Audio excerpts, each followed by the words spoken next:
तो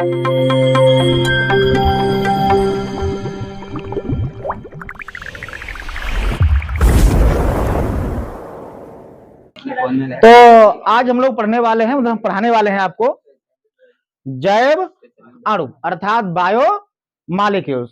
देखो चाहे वो प्लांट हो और चाहे वो एनिमल हो, ठीक है, सभी जो जंतु होते हैं और पादप होते हैं, सभी का जो शरीर बना हुआ होता है वो जैव अणुओं से ही निर्मित होता है। ये हमारे कैसे हैं? ये हमारे निर्जीव अणु हैं। अणु तो निर्जीव हैं, परंतु हमें ऊर्जा जो है एक सजीव की भांति ऊर्जा देते हैं। और हमें हमें क्या करते हैं? हमें जो सजीवता है वो लाते हैं। कौन कौन से हैं हमारे? जैसे कि हमारे कार्बोहाइड्रेट्स है ना, ये होता कहाँ का है? जो हम मीठे पदार्थ खाते हैं, ठीक है ना, जैसे हमने मान लिया यहां तक कि जो ना मीठा ही हो, रोटी है खाते आप लोग हैं, क्या है इसमें? उसमें कार्बोहाइड्रेट है, ठीक है। अधिकांश जो होता है, जितने भी जो मीठे पदार्थ हैं, सभी में जो कार्बो है ना आपका, वो पाया जाएगा। इनका मुख्य कार्य रहता है आपको ऊर्जा प्रदान करना, ठीक है। जैसे कि हम बोल रहे हैं, पढ़ा रहे हैं, आप खेलते हैं, फुटबॉल खेलते हैं, आप पढ़ाई करते हैं, तो जितनी भी जो आपकी जो एनर्जी है वो कौन देता है? आपको है वो कार्बोहाइड्रेट ही आपको एनर्जी देता है, ठीक है ना। ये हमारा क्या है? हमारा बायोमॉलिक्यूल है, हमारा जैव अणु है, जो हमारे शरीर को सुचारू रूप से चलाता रहता है। ये पूरी जो एनर्जी हमें प्रोवाइड करता है, ठीक है ना। ठीक है, हमारा कौन सा है? हमारा क्या है? प्रोटीन्स है ना। ये मुख्य घटक है हमारे शरीर का। ये अगर कहा जाए, अगर देखो मुख्य बात कही जाती है कि अगर कार्बो ना हो, है ना, तो जो ऊर्जा है वो हमें प्राप्त नहीं हो सकती।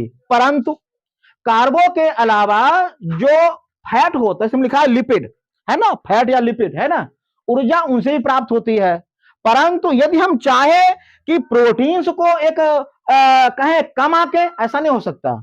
एक अच्छा वर्ग है, एक अच्छा संवर्ग है जो हमें क्या करता है? विभिन्न जो उपापचय क्रियाएं हैं, जो मेटाबॉलिज्म हमारा है, जो जैव प्रक्रिया हमारी, कौन संभालता है? हमारा प्रोटीन्स ही संभालता है। क्यों? क्योंकि प्रोटीन्स जब निर्माण होता है, हमने पढ़ाया आप लोगों को है कि जब आवश्यकता होगी प्रोटीन्स की, क्या क्या करता है? डीएनए आदेशित करता है आरएनए को, बनता आरएनए है ना। कौन बनता है आरएनए? हमारा कौन सा बनता है? मैसेंजर आरएनए बनता है। वो कहां जाएगा? कोशिका द्रव्य में जाएगा, है ना। और जो कोडिंग संदेश होता है जो डीएनए से देता है, उसी संदेश के अनुरूप जो प्रोटीन्स है उसका निर्माण किया जाता है। समझ गया ना। अब प्रोटीन का निर्माण ना हो, ठीक है, तो जो भी हमारी जैव प्रक्रियाएं हैं वो संपन्न नहीं हो सकती हैं, ठीक है। प्रोटीन से ही हमारे क्या होते हैं? जो हार्मोन्स हैं उसका निर्माण होता है। अगर हम कह लें कि प्रोटीन्स क्या है? एक हार्मोन्स के रूप में कार्य करते हैं, तो ये गलत नहीं होगा, ठीक है ना। प्रोटीन्स क्या हमारे हैं? प्रोटीन से ही क्या है? एंजाइम का निर्माण होगा, ठीक है ना। अगर प्रोटीन्स ना बने तो एंजाइम का निर्माण असंभव है, समझे। तो विभिन्न, अगर एंजाइम नहीं है तो खाना कौन पचाएगा? एंजाइम नहीं है तो जो उपापचय क्रियाएं हमारी कौन करेगा? कोई नहीं कर सकता, है ना। अगर प्रोटीन्स नहीं बने हैं, अगर हार्मोन्स निर्माण नहीं हुआ है, तो जो भी प्रक्रिया शरीर में हमारी है वो संपन्न नहीं हो सकती हैं। अर्थात जो हमारी जो शारीरिक वृद्धि है वो संभव नहीं हो सकती विदाउट अ हार्मोन्स। क्लियर? आगे देखो, अगला हमारा क्या है और क्या करता है? प्रोटीन्स क्या करता है? जो भी हमारी टूट फूट होती है हमारे शरीर में, हमारी कोशिकाओं की, है ना, वो कौन करेगा? हमारी जो मरम्मत कौन करता है? प्रोटीन्स ही मरम्मत करता है। कोशिका टूटी है, फूटी है, डैमेज कोशिका है, तो नई कोशिकाओं के निर्माण में, टूटी फूटी कोशिकाओं की मरम्मत में कौन कार्य करता है? प्रोटीन ही कार्य करता है। समझे ना? समझो? ठीक है, तुम समझो? ठीक, मतलब वीडियो भी बोलना है ना साथ में। अगला हमारा क्या है? फैट। क्या हमारा है? फैट, यानी कि वसा अर्थात लिपिड, ठीक है ना। फैट क्या होता है? ये भी क्या करता है? ये मुख्य रूप से हमें ऊर्जा प्रदान करता है और जो शारीरिक जो ऊष्मा है उसको बनाए रखने में सहायता करता है, ठीक है ना। क्योंकि ये जो फैट है यही मुख्य रूप से क्या करता है? हमें ऊष्मा देता है, यानी कि क्या है? शरीर में गर्मी बनाए रखता है है ना। लोग कहते ना तुम्हें बहुत चर्बी चढ़ी है, तो जिन तो उनमें ऐसा होता है, क्योंकि ऊष्मा क्या है, वो फैट से ही प्राप्त होती है। ऊर्जा कहां से प्राप्त होती है, फैट से भी प्राप्त होती है, किसके अलावा, कार्बो के अलावा, ठीक है ना। अगला हमारा क्या है, न्यूक्लिक एसिड अर्थात न्यूक्लिक अम्ल, और आप लोग इससे खूब अच्छी भलीभांति से जाने, ये दो प्रकार के होते हैं। कौन कौन से होते हैं, दो प्रकार के, कौन कौन से होते हैं, एक होता है डीएनए और दूसरा होता है हमारा आरएनए। डीएनए हमारा क्या है, आनुवंशिक पदार्थ, आरएनए क्या है, प्रोटीन निर्माण में निर्वहन की भूमिका निभाना, ठीक है ना। और ऐसा ही नहीं है, आरएनए जो होता है वो हमारा जो सूक्ष्म जो है, जैसे कि मान लियो वायरस है ना, कुछ वायरसों में क्या होता है, जो आरएनए है वो क्या है, एक आनुवंशिक पदार्थ का कार्य करता है। बाकी मनुष्यों में क्या होता है, जंतुओं में क्या होता है, क्या काम उसका आरएनए का है, प्रोटीन का निर्माण करना, ठीक है ना। डीएनए का कार्य क्या है, आनुवंशिक पदार्थ के रूप में माता पिता जो लक्षण क्या है उनको संग्रहित करना, उनको कोडित करना, कहां ले जाना, उनके बच्चों में लेकर जाना, ठीक है ना। तो उन्हीं के अनुरूप ये डीएनए का हम आपको पूरा वीडियो हम आपको एक अलग से बना के देंगे, और बहुत अच्छा प्रकार से, ठीक है ना, अब तक ठीक है। तो उसमें डीएनए क्या है, उसका जो मुख्य कार्य क्या है, आनुवंशिक पदार्थ के रूप में, कैसा है, आनुवंशिक पदार्थ के रूप में, ठीक है ना। तो या अर्थात माता पिता की जो हूबहू प्रतिलिपि है, अर्थात उनके गुण लक्षण, ठीक है ना, त्वचा का रंग, विभिन्न जो गतिविधियां हैं, वो सारा का सारा क्लोन होके कहा जाता है, आपके गुणसूत्रों के माध्यम से बच्चों में चला जाता है। Clear, clear.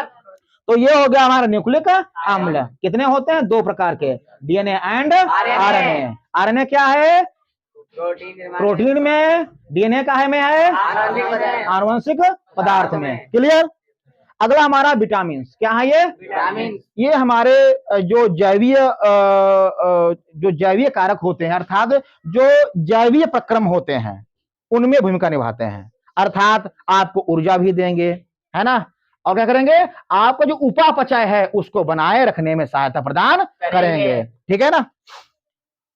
हार्मोन्स बता चुके उसके बारे में, हार्मोन्स क्या है, ये हमारी जो गतिविधियां शरीर की हैं, है ना, उसको सुचारू रूप से चलाते हैं। बगैर हार्मोन्स के जो वृद्धि है, जो शारीरिक वृद्धि है ना, वो असंभव रहेगी, है ना। हार्मोन्स क्या करते हैं, हमें विभिन्न तरीकों से क्या करते हैं, हमें तैयार करते हैं, क्या करते हैं, तैयार करते हैं। जैसे कि जो मनुष्यों में मान लो क्या है, द्वितीयक जो लैंगिक लक्षण हैं उनमें महत्वपूर्ण भूमिका निभाते हैं, अर्थात आपको पुरुष बनाते हैं, स्त्रियों को स्त्री बनाते हैं, समझ रहे हो ना, ठीक है ना। ओवा का फॉर्मेशन हो गया है, स्पर्म का फॉर्मेशन हो गया है, विभिन्न जो क्रियाएं हैं, आवाज जो है, आवाज को आपको बलशाली बनाना, आपके ये कंधे चौड़े बनाना, है ना।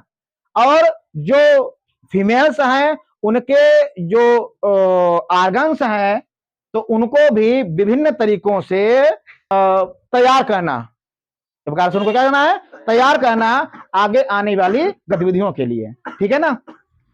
एक काम रहता है हार्मोन्स का, ठीक है।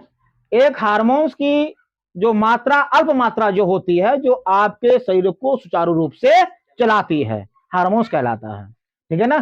थोड़ा बताओ, ज्यादा समझो, समझ गए, ठीक है। तो है क्या हमारे जैव अणु, जैव अणु वे निर्जीव जटिल कार्बनिक पदार्थ हैं, कैसे हैं तो निर्जीव, और कैसे कर सकते हैं, सजीवता का कार्य करते हैं, जो जीवन का आधार बनाते हैं। ये फिर क्यों, क्योंकि ये क्या है, कार्बोहाइड्रेट, कोई कार्य हो पाएगा इसके अलावा, नहीं हो पाएगा। Carbo, proteins, fat, nucleic, vitamin, hormones, ये क्या है, हमारे आधार जीवन के हैं। अगर मान लिया विटामिन ही ना हो, न्यूक्लिक अम्ल ही ना हो, तो क्या लक्षण जा पाएंगे उनके बच्चों में, नहीं जा पाएंगे। तो क्या है, जीवन का आधार कौन बनाता हमारा है, जैव अणु ही बनाते हैं, ठीक है ना। तो हम कह सकते हैं कि जो एक जीवित प्राणी होता है, चाहे वो ह्यूमन्स हो, है ना, चाहे वो प्लांट्स हो, चाहे वो एनिमल्स हो, सभी, ठीक है। तो क्या होते हैं, जो जीवित प्राणी कैसा होगा, वो कहां से बना हुआ होगा, सबसे पहले जो जैव अणु होते हैं, अर्थात आपके carbohydrates, proteins, vitamins, fat, nucleic and hormones क्या करते हैं, ये कहां समाहित, तो एक कोशिकाओं में समाहित होते हैं, है ना, कोशिकाएं बनती हैं।